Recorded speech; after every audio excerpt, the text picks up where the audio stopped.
99% लोग अपने सपनों को साकार करने के लिए कुछ करने को तैयार ही नहीं है। मरीन्स में एक कहावत है, मरीन्स मतलब जो नेवी के सोल्जर्स है, उनमें एक कहावत है कि स्वर्ग तो सब लोग जाना चाहते हैं लेकिन मरना कोई नहीं चाहता। उसी तरह सक्सेसफुल तो सब बनना चाहते हैं लेकिन सेल्फ डिसिप्लिन के साथ मेहनत कोई नहीं करना चाहता। केवल 1% लोग ही वो मेहनत उस सेल्फ डिसिप्लिन के साथ कर पाते हैं। और अगर आपको भी इन 1% लोगों में आना है तो याद रखना कि किसी भी सपने को साकार करने का केंद्र आत्मानुशासन है। तो हेलो दोस्तों, मैं आदर्श गंगावने स्वागत करता हूं आप सबका steps to master self discipline के पार्ट 3 में।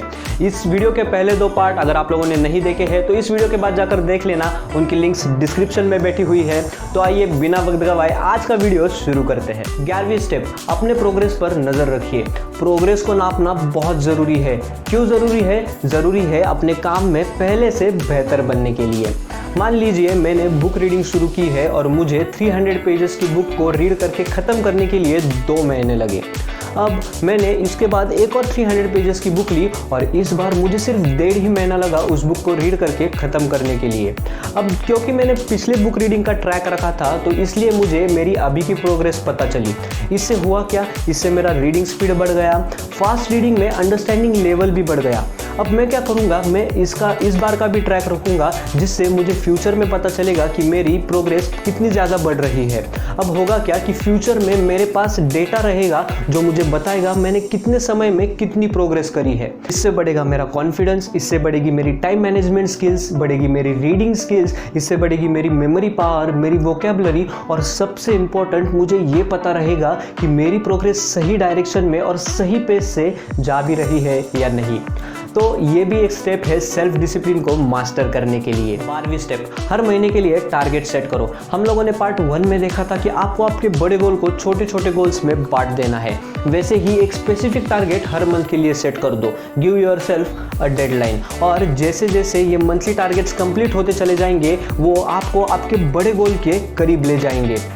मैं आपको एक सीक्रेट बताता हूँ, एक एग्जांपल लेके समझने की कोशिश करते हैं। जब आप बीमार पड़ जाते हैं तब आप डॉक्टर के पास चले जाते हैं तो डॉक्टर आपको दवाइयाँ लिख के देता है। पर क्या कोई डॉक्टर ऐसा कहता है कि आप ये सारी दवाइयाँ एक ही बार में ले लीजिए और कल सुबह तक आप ठीक हो जाएंगे? कोई डॉक्टर ऐसा नहीं कहता। वो डॉक्टर क्या करता है कि उन दवाइयों को डोसेस में बांटकर आपको दे देता है, जो सुबह दोपहर शाम 4 दिन 5 दिन जो कुछ भी है। और यही सीक्रेट इस स्टेप में भी है कि आपको आपके प्रोग्रेस को इक्वल क्वांटिटीज की डोसिंग्स में बांट देना है। और जब हर डोज एकदम करेक्ट मात्रा में होगा तब प्रोग्रेस अपने आप ही बढ़ती चली जाएगी।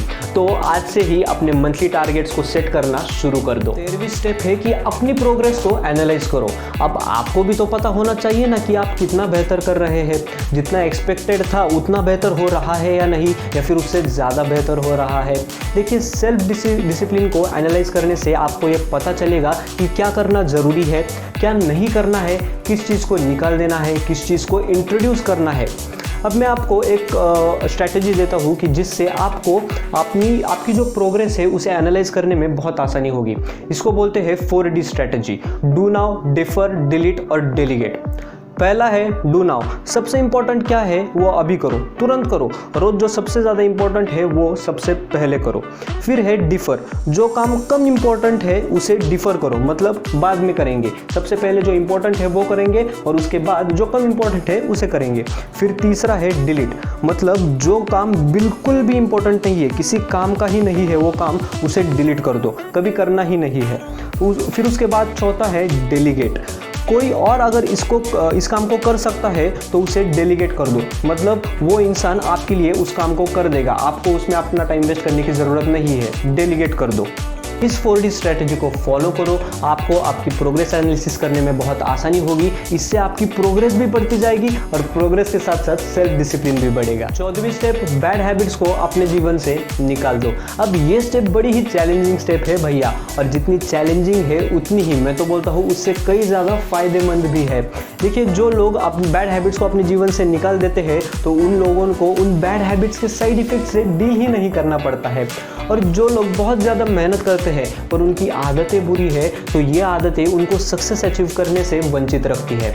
फॉर एग्जाम्पल कि मान लीजिए एक बंदा है जो जिम में जाकर बहुत मेहनत कर रहा है, बहुत वर्कआउट कर रहा है, पर रोज़ रात वो दारू पी के सोता है और डाइट फॉलो नहीं करता, बाहर का खाना खाता है, तो क्या ऐसा बंदा कभी अपनी ज़िंदगी में सेल्फ डिसिप्लिन को मास्टर कर पाएगा? नहीं कर पाएगा। देखिए, याद रखना कि एक अच्छी आदत आपका जितना ज़्यादा फ़ायदा करवा सकती है, एक बुरी आदत आपका उससे कई गुना ज़्यादा नुकसान करवा सकती है। इसलिए सेल्फ डिसिप्लिन को मास्टर करने के लिए बुरी आदतों को त्याग देना बहुत ज़रूरी है। 15वीं स्टेप, एटलीस्ट 2 महीने के लिए बिना चूके अपने आप को पुश करते रहिए।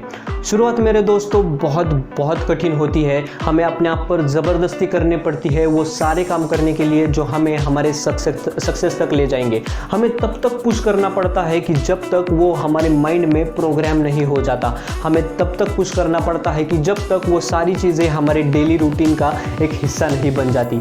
देखिए, अगर आप कम से कम 2 महीने तक अपने आप को पुश करोगे ना, थोड़ी सी कठिनाइयाँ झेलोगे ना, तो यकीन मानिए आपकी आगे की लाइफ बहुत आसान हो जाएगी। Because if you do what is easy, your life will be hard, and if you do what is hard, your life will be easy. तो चुनना आपको है खुद के लिए। खुद के साथ थोड़ा सा सख्ती से पेश आइए, स्ट्रिक्टली ट्रीट करिए अपने आप को और पुश करते रहिए, क्योंकि शुरुआत मुश्किल है परंतु सेल्फ डिसिप्लिन को मास्टर करने के लिए उससे कई ज़्यादा ज़रूरी भी है। So that's it for this video. Like and share this video, and if you haven't yet subscribed to the channel, make sure you subscribe to the channel and also press the bell icon for more knowledge and motivation. Until next time, bye, and I will see you at the top.